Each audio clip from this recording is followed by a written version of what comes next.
Hey everyone, welcome again on my channel, it's Manish.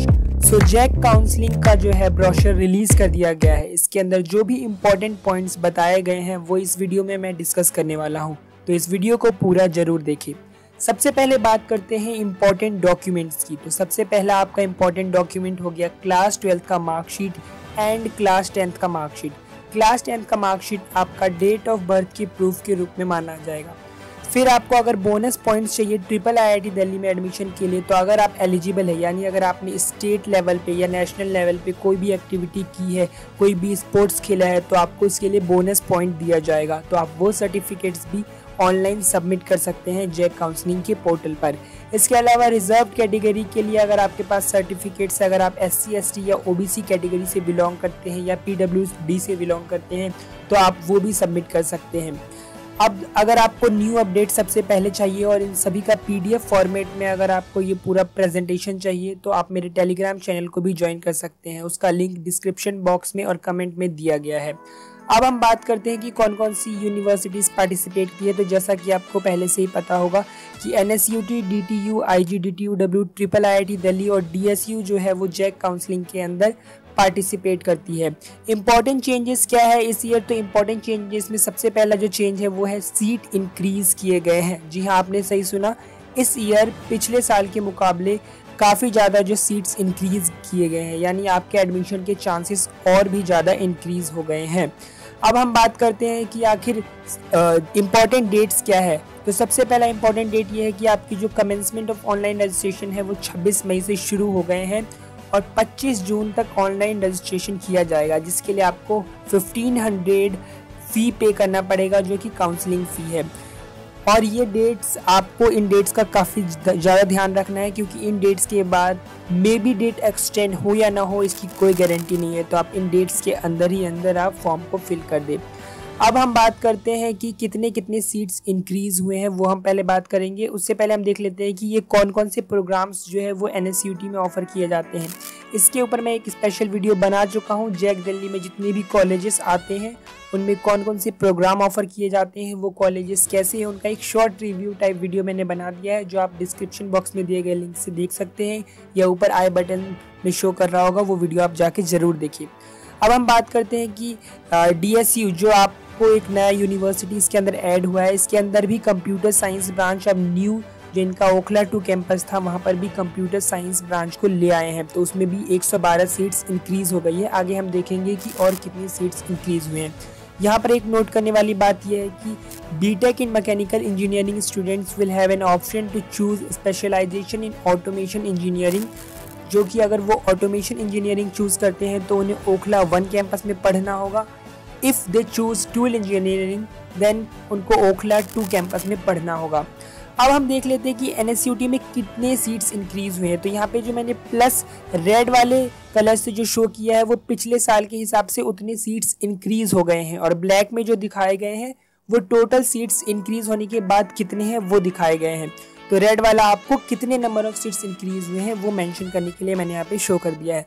तो biotechnology में main branch जो द्वारका वाला है, वहाँ पर 15 सीट्स पिछले साल से इंक्रीज़ किए गए हैं।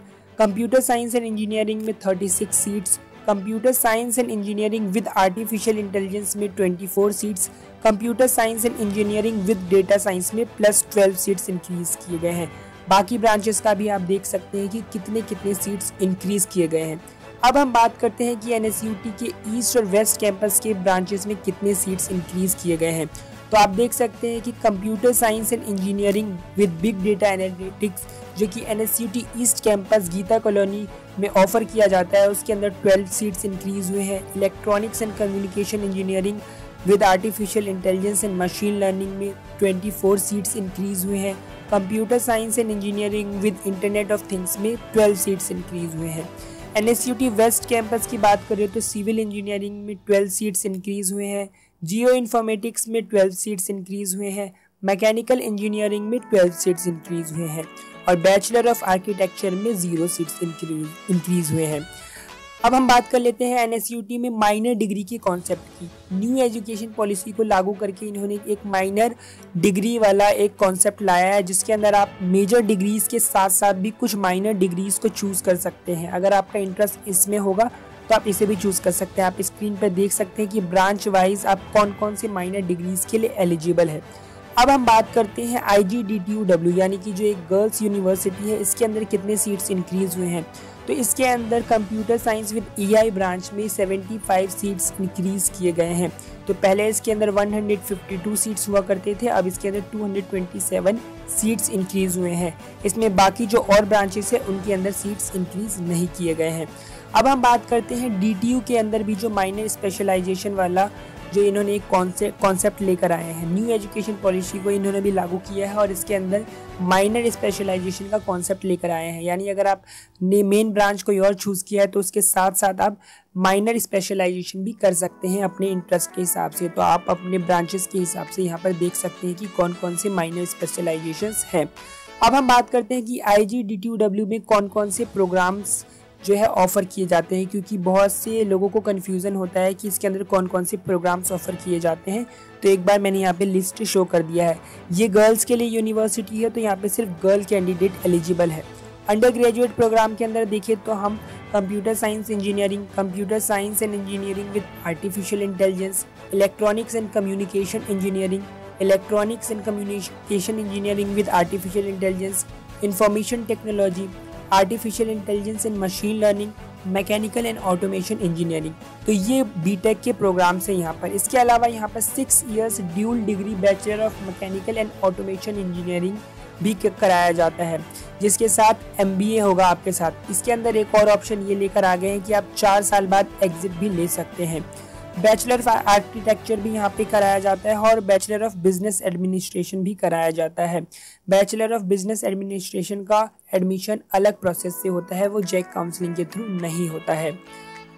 अब हम बात करते हैं Delhi skill and entrepreneurship university में कौन कौन से प्रोग्राम्स ऑफर किए जाते हैं और इनके अंदर कितने सीट्स इंक्रीज हुए हैं। तो सबसे पहले BTech electronics and communication engineering की बात करें तो GV Pant DSU Okhla 1 campus में इसके अंदर 75 सीट्स है। बीटेक मैकेनिकल इंजीनियरिंग यहाँ पे 2 कैंपसेस में कराए जाते हैं। पहला कैंपस है GV Pant DSU Okhla 1 campus, जिसके अंदर 75 सीट्स है। दूसरा कैंपस जो है इनका DSU ओखला 2 कैंपस, यहाँ पर 75 सीट्स है। तो टोटल मिलाकर 150 सीट्स है मैकेनिकल इंजीनियरिंग के लिए। अगर आपने मेरा जैक काउंसलिंग के ऊपर वीडियो नहीं देखा है जिसके अंदर मैंने शॉर्ट रिव्यूज़ दिए हैं इन कॉलेजेस के, तो आप ऊपर दिए गए आई बटन से जाके वीडियो देख सकते हैं या डिस्क्रिप्शन बॉक्स में जो लिंक दिया गया है वहाँ पर आप जाके देख सकते हैं कि DSU यूनिवर्सिटी किया है और ये कब आई थी। इसके अलावा बाकी ब्रांचेस का हम देख लेते हैं DSU के अंदर। तो DSU में बीटेक मैक्ट्रॉनिक्स इंजीनियरिंग एक न्यू कोर्स है जो कि बाकी यूनिवर्सिटीज़ में नहीं कराया जाता और यहाँ पे कराया जाता है। तो ये DSU ओखला 2 कैंपस में कराया जाता है और इसके अंदर 75 सीट्स है। अब हम बात करते हैं बीटेक कंप्यूटर साइंस इंजीनियरिंग की, तो इसके अंदर सीट्स को इंक्रीज़ किया गया है। 112 सीट्स जो है इंक्रीज़ किया गया है। पहले यहाँ पर सिर्फ GV Pant DSU Okhla 1 campus में कंप्यूटर साइंस इंजीनियरिंग ब्रांच था जिसके अंदर ओनली 75 सीट्स हुआ करती थी, लेकिन इस साल से DSU ओखला 2 कैंपस में भी computer science and engineering branch आ चुका है जिसके अंदर 112 सीट्स है। तो एडमिशन के चांसेस और ज़्यादा इंक्रीज़ हो जाते हैं कैंडिडेट्स के। इम्पॉर्टेंट बात की अब बात कर लेते हैं क्वालिफाइंग एग्जामिनेशन के बारे में। यहाँ पर इन्होंने एक इम्पॉर्टेंट पॉइंट दिया है कि आपके पास क्वालिफाइंग एग्जामिनेशन का कौन सा मार्कशीट होना चाहिए। सबसे पहला पॉइंट हो गया कि सीनियर स्कूल सर्टिफिकेट एग्जामिनेशन, यानी कि आपने 12th पास किया है वो CBSE से या किसी अन्य बोर्ड से, यानी किसी और बोर्ड से अगर आपने पास किया है तो वो, या फिर any other examination recognised as equivalent to the senior school certificate examination of the CBSE, या फिर अगर आपने कोई और भी एग्जामिनेशन पास किया है जिसकी जो इक्विवेलेंस है, यानी कि वो CBSE के 12th क्लास की इक्विवेलेंस है, तो आप एलिजिबल है। Candidates who have appeared at the annual examination in the year 2023 and have been placed in compartment or supplementary will not be eligible for admission for the year 2023। यानी अगर आपकी compartment आई है class 12th में तो आप admission के लिए eligible नहीं हैं। अब हम बात कर लेते हैं एलिजिबिलिटी क्राइटेरिया डिफरेंट यूनिवर्सिटीज़ की जो भी जैक काउंसलिंग के अंदर है।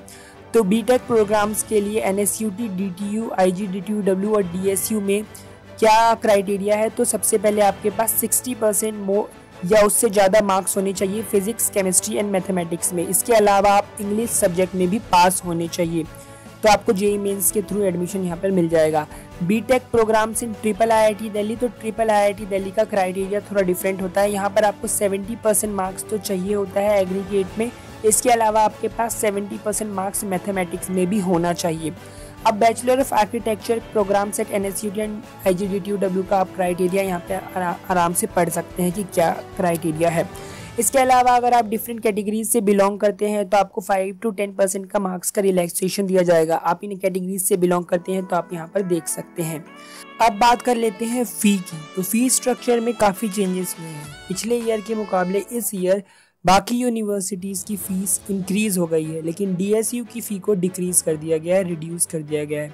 तो देख लेते हैं कि फर्स्ट ईयर की फ़ी हर यूनिवर्सिटी में कितनी है। तो NSUT के लिए बीटेक की फर्स्ट ईयर की फ़ीस 2,29,000 है, DTU की 2,29,000 है, IGDTUW की 1,25,500 है, ट्रिपल IIT दिल्ली का 4,50,000 है। अब हम बात करते हैं कि कितनी फ़ीस इंक्रीज़ हुई है और कितना रिड्यूस किया गया है। तो अगर हम बात करें NSUT की, तो पिछले ईयर के हिसाब से 9,38,000 पूरे 4 ईयर की फ़ी थी, जिसके अंदर हॉस्टल चार्जेस को इंक्लूड नहीं किया गया है। लेकिन इस ईयर वो फ़ी इंक्रीज़ होकर 9,89,000 हो चुका है। ये टोटल 4 ईयर का फ़ी है। अब हम बात करते हैं DTU की फ़ी की, तो DTU का फ़ी स्ट्रक्चर पिछले साल के हिसाब से इस बार चेंज हुआ है। DTU का पिछले साल के हिसाब से 4 ईयर का टोटल फ़ी 9,31,400 होता था एक्सक्लूडिंग हॉस्टल चार्जेस। इस ईयर से वो फ़ी इंक्रीज़ होकर 9,79,100 हो चुका है। अब हम बात करते हैं IGDTUW के फ़ी स्ट्रक्चर की, तो पिछले ईयर के हिसाब से 5,23,500 फ़ी था। इस ईयर वो फ़ी इंक्रीज़ होकर 5,63,500 हो चुका है। अब हम बात करते हैं ट्रिपल IIT दिल्ली के फ़ी स्ट्रक्चर की, तो ट्रिपल IIT दिल्ली हमेशा फर्स्ट ईयर का फ़ी शो करता है और नेक्स्ट ईयर के फ़ीस के लिए वो ये एक मेंशन कर दिया जाता है कि 5 से 10% तक इंक्रीज़ किया जाएगा। तो उसके हिसाब से 4 ईयर का अप्रॉक्सीमेटली हमने फ़ी इस तरीके से निकाला है। 4 ईयर का पिछले साल के हिसाब से 17 to 18 लाख फ़ी होता था, इस ईयर से वो 19,37,625 के करीब आ रहा है। अब हम बात करते हैं DSU का, जिसके अंदर फ़ी को डिक्रीज़ कर दिया गया है, यानी कि रिड्यूस कर दिया गया है। तो DSU का last year total 4 year BTech का फ़ी 7,30,950 आता था। इस ईयर से वो फिर रिड्यूस होकर 5,84,750 हो गया है। इसके अलावा जो student SC, ST and PWD category से बिलोंग करते हैं उनके लिए 20% फ़ी रिबेट मिला है, यानी कि उनकी फ़ी घटकर और भी कम हो गई है। 4,67,800 उनकी टोटल 4 ईयर का फ़ी है। तो thank you so much for watching this video. अगर ये वीडियो आपको अच्छा लगा हो तो अपने दोस्तों के साथ ज़रूर शेयर करें और इस वीडियो को लाइक ज़रूर करें। ऐसे ही अपडेट पाने के लिए आप मेरे चैनल को सब्सक्राइब करके बेल आइकन प्रेस ज़रूर करें।